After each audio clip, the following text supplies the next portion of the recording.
Hello everyone. അപ്പോൾ നമുക്ക് ഇന്നൊരു ലഞ്ച് കാണാം. അപ്പോൾ ഇന്ന് പെട്ടെന്ന് തട്ടിക്കൂട്ടി ഉണ്ടാക്കിയൊരു ലഞ്ചാണ് കേട്ടോ. അപ്പോൾ ഇതാ ചോറുണ്ട്, നല്ല റേഷനരി ചോറാണ് ഇന്ന് ഉണ്ടാക്കിയിട്ടുള്ളത്.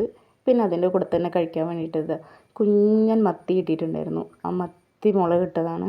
എനിക്ക് എൻ്റെ ഫേവറേറ്റ് കറിയാണേ മത്തി മുളകിട്ടത്. പിന്നെ ഇതാ തൈര്, ഇഞ്ചിപ്പച്ചടി എന്നെല്ലാം പറയും, തൈരും ഇഞ്ചിയെല്ലാം കൂട്ടിയിട്ട് അങ്ങനെ ഒരു കറി ഉണ്ടാക്കിയിട്ടുണ്ട്. പെട്ടെന്ന് ഉണ്ടാക്കിയതാണ്. അപ്പോൾ പെട്ടെന്ന് ഉണ്ടാക്കുന്ന കറിക്കൊക്കെ പ്രത്യേക ടേസ്റ്റാണെന്നല്ലേ പറയാം. അത് മാത്രമല്ല, ഇതെൻ്റെ ഒരു ഫേവറേറ്റ് കറി കൂടിയാണ്. എനിക്കിത് മാത്രം മതി ചോറ് കഴിക്കാൻ. ഇത് പിന്നെ തേങ്ങയും പിന്നെ കാന്താരിയും വെച്ചിട്ട് ഒരു ചമ്മന്തി ഉണ്ടാക്കിയിട്ടുണ്ട്. നല്ല നാടൻ ചമ്മന്തിയാണ്.